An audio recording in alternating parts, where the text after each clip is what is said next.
Hi there. Welcome to the Financial Advantage. This is Dennis Wells, and we are powered by the Wells Funding Group. Super excited to have Mike Matariyah with us here today, a realtor with Keller Williams in the Chicagoland area. And Mike, thank you so much for joining us today. No problem. Appreciate you inviting me on to join you guys. Yeah, absolutely. So tell me, what part of the Chicagoland area are you in? So I live in the South Chicagoland area. I'm in the Orland office area, so I cover multiple directions. I'm also licensed in Indiana, so I cover Northwest Indiana. So I've sold anywhere from Gurnee to Crown Point and Valpo. So I got a nice little range out there. Love it, love it. Very good. How did you get into real estate? Ended up pretty much I was working in the IT industry prior to joining real estate full time. My sister has been in the industry for 13 years almost now. I just hit 9 years a few weeks ago. So she needed some help on the weekends with showings and open houses since she was expanding her family and was a lot to take on. I ended up just hopping in, getting my license, helping her out on the weekends. And then when I started seeing more money or the same amount of money coming in working real estate and not as stressful inside working for somebody else 9 to 5, it was a little bit of a aha moment. So at that point, I traded in 40 hours a week to what I thought was going to be less work, same money, and ended up learning quickly that there's high points and low points, and there's 90-hour weeks sometimes too. Right. So, but it comes with the territory at the end of the day. No, I love it. Yeah, it's sometimes, yeah, when you're ready, the opportunity presents itself, and then it's just a matter of embracing it for sure. 100% agree. Awesome, awesome. So, have you always been entrepreneurial, or was this something that is more of a recent development? A lot of it was rubbed off by my father. I am first generation. My dad originally came to the States for grad school in economics, got married and started popping out kids left and right. He knocked out 7 kids in 10 years and 3 months. God bless my mother's soul.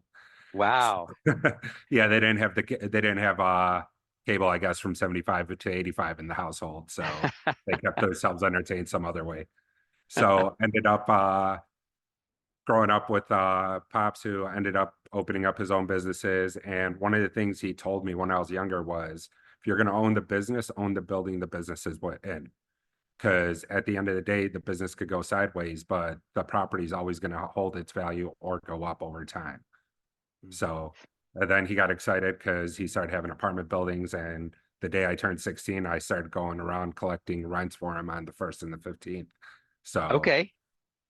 started learning how to work with people, understanding being an investor, being a landlord, and managing properties. And then it slowly trickled throughout the years to learning to help people grow their investment portfolios as well too, and helping them get into their first home and learning more about the opportunities that builds and knowing that their first home is going to fund their dream home. Yeah, yeah, I love it. I love it. Sounds like your dad was an amazing guy, or is an amazing guy, and was able to really impart a lot of financial wisdom to you at a young age. Yep, it's always a struggle. First generation, he was immigrant coming, so with 7 kids with him behind him, so he had no other option but to put in that hard work and make sure everybody was fed at the end of every night. No, I love it. I love it. That's awesome. Um, and taking the opportunity to, do what you did at a young age, and being able to, obviously learn how to deal with different personality types, and how to work with people from a variety of backgrounds. I'm sure that has really made a difference. Oh yeah, it was everywhere from South Side of Chicago, West Side, Little Village, all the different boroughs and neighborhoods, just learning it throughout the years. And that gave me the ability to understand these neighborhoods once I get fully went into real estate and understanding opportunities for people and the different price points people are going to be looking at and what that means. I treat the same client who's spending 100,000 with me as somebody who's spending 1 million with me. You're going to give them that service, you're going to give them that ability, you're going to give them that time, and you're going to give them that knowledge in order to make sure they're making the right decision. Yep. Yep. Absolutely. No, I love hearing that. So do you work primarily with buyers or on listings, or is it a mix? It's a mix, and then I also work a lot with investors. I've done Okay. syndications as well, so multifamily investments, partnered up on 50 units down in the Kansas City area, looking at other opportunities as well, and help them grow portfolios and making sure everybody understands that real estate at the end of the day, every multimillionaire has 7 sources of income, and those 7 sources, a majority of the time, come from actual real estate endeavors. Yeah. Yeah. Absolutely. Seeing the opportunity that real estate presents to people to, literally transform their family tree. I mean, you're seeing it, in your life, Mhm. but also, just the net worth of a homeowner is 40 times that of a renter. And your net worth is important, but that's only one aspect of your life. I mean, you look at, the stability that home ownership brings, the effect of home ownership on a neighborhood or on a community where people are invested in the community and wanting to make sure that, together they're you know making sure that they're maintaining and growing the value of their investment. Definitely 100% agree. Yeah, yeah. So how did you get connected with people that were doing the 50 unit apartment buildings? So I had a friend inside who was rolling heavy into it, and she asked me to jump aboard and learn with her, and we grew it. We grew together, started networking with the right people, building up the right opportunities, and when one of the right ones came across the board, we jumped in full force. Um, I always told there's something I even tell to my investors the same thing. The hardest part about investing into real estate is making that first move to invest into real estate. Hmm. People talk about it, people know the direction it could lead. But if you're not willing to take that opportunity, then you're not going to grow anywhere or go anywhere with it. So we ended up networking with the right people and we took a leap. We are on the general partner side on that deal. So we help raise capital, asset management, making sure that the property is going to build up over the next 5 years until we sell it, and making sure we raise the cap rate and get the rents where they should be. So everybody sees almost their money double over that 5 to 7 year span. I love it. I love it. I think what I hear you saying is, fear can be very costly if you're not Mhm. willing to, take that step of faith. I mean, not blind faith, obviously educated, making sure that you're getting, good counsel. But if you're not willing to take that step, you could be missing out on a great opportunity. Yep. I always tell people you connect with the right people. If the right opportunity ever comes across your way and you're not prepared for it, but you know somebody else who is, it's okay to ask for a piece of the pie. If you're Yep. bringing them an opportunity that they would have never touched, it's the same way listing a property on the regular market. If you're going to offer anything to somebody to come check out the property, you're giving up a piece of the pie in order to make sure that somebody else is going to be able to do it. It's all teamwork at the end of the day. It's all making sure the right opportunities come your way and you're giving other people the right opportunities. It's all Yeah. about collaboration at the end of the day in any industry you're in. Absolutely. Absolutely. Where do you see the future of the real estate business going? Um, so with a lot of the new changes that came recently, there are people who are going to be afraid of it and are going to hesitate. They haven't built up their full level of what their value prop is as Hmm. like a buyer's agent to negotiate the aspect of how much are they going to make on the deal and why they should get X amount at any given point.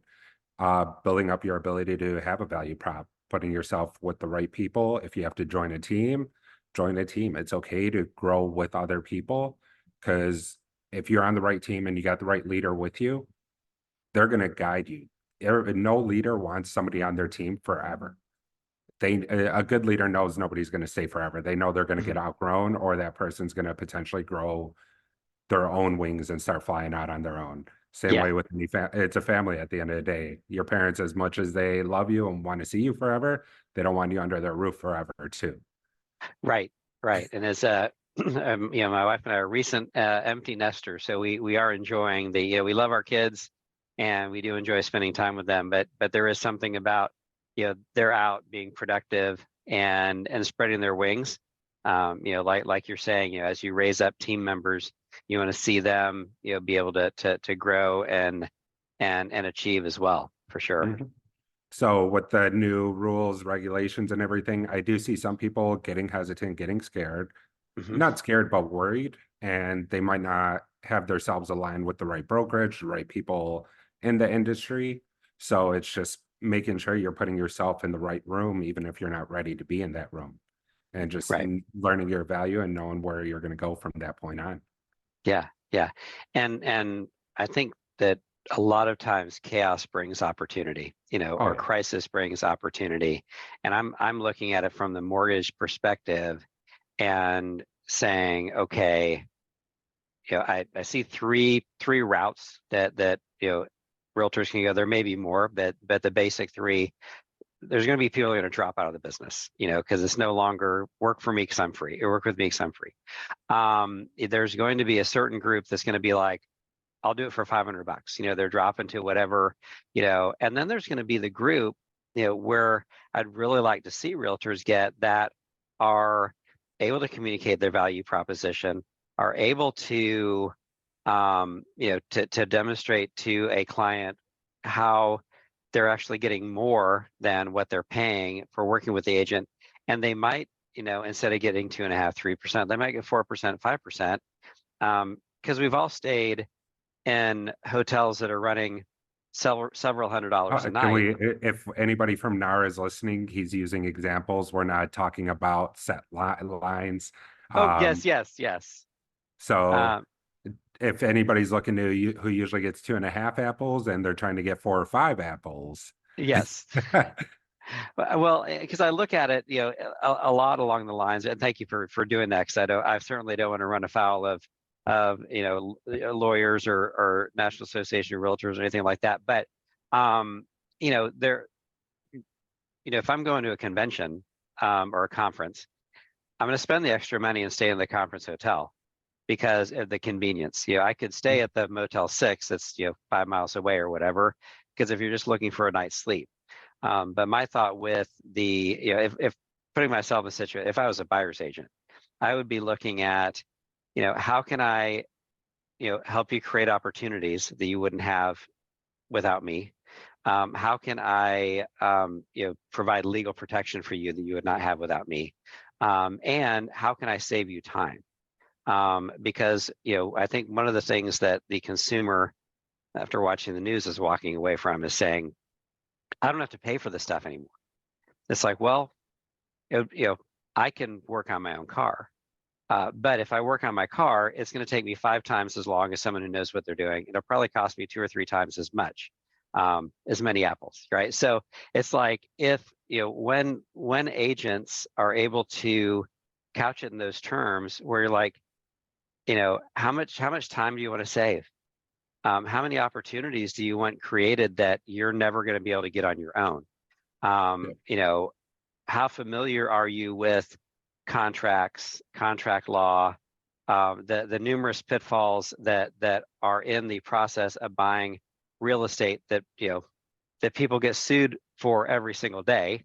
You know, um, if it ends up becoming a bargain, however much you end up paying for the buyer's agent, you could save or make 5 or 6 times what you're investing in that advice. definitely. And I've been having the conversation. They're like, so we don't need buyer's agents anymore. I'm like, you've always been able to do a transaction without one. And if you did go straight to the listing agent, you got to remember at the end of the day, they originally signed a listing agreement that made the seller their number one priority. So they're working in the best interest of the seller. They're going to make sure that when attorney review and inspection period come up, they're going to try to wrap that up as soon as possible. to make sure that there's not going to be any ways of backing out. If you're going to ask them for a home inspector, they're going to give you their preference ones, and it might not be the best option for that type of home for your type of purchase. So you're working with somebody who's working in the best interest of the person you're trying to buy from. Yep. Where when you have somebody working for you as a buyer's agent, they're working in your best interest. They're going to negotiate, make sure you get the best price at the best opportunity in the best condition at the end of the day. So just making sure that they understand that, hey, even though you might save X amount of apples at the end of the day, it might cost you in the long run, and just making sure you have everything lined up.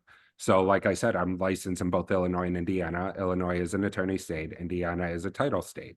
So making sure I have the understanding of knowing, hey, Indiana, we're not using title. There's a lot more paperwork involved because we are doing those addendums. We are doing the inspection period documents where a lot of that's handled in Illinois through the attorneys. Just making sure that, hey, are these going to be readily available to the end users, the buyers who decide not to use an agent? Because we did pay in all these years of being members of NAR, being members of this association with these documents labeled with the association. What documents are they going to be using? Because legally they shouldn't be using ours, even though it's been common practice for attorneys to use in Illinois the Main Street or the MRED contracts and Main Street contracts.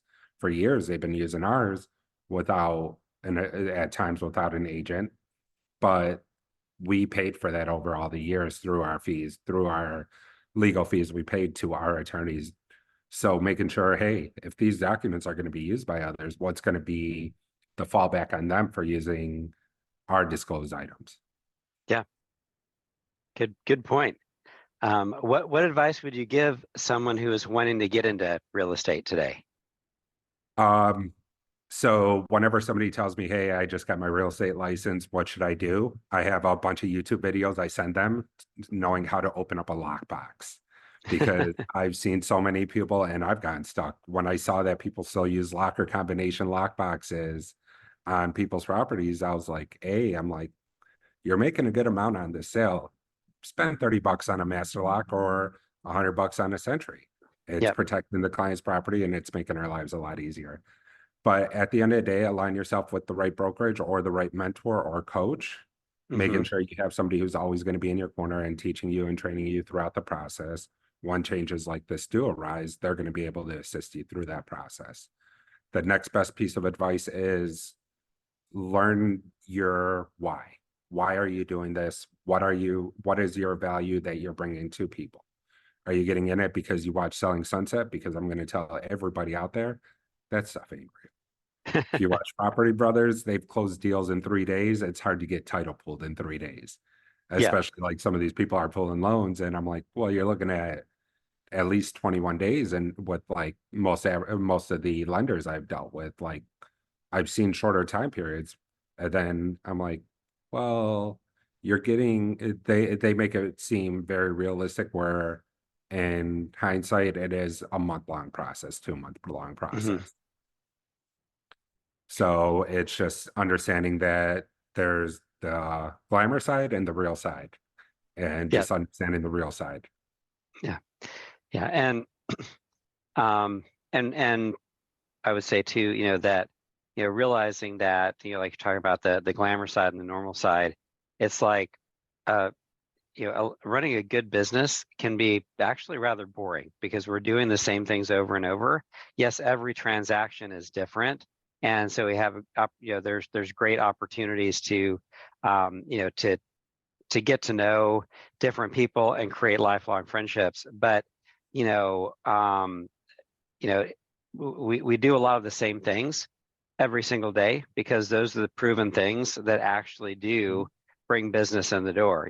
It may be a different group of people that you're calling on a different day, but you're reaching out to folks and you're having conversations and you're putting yourself out there.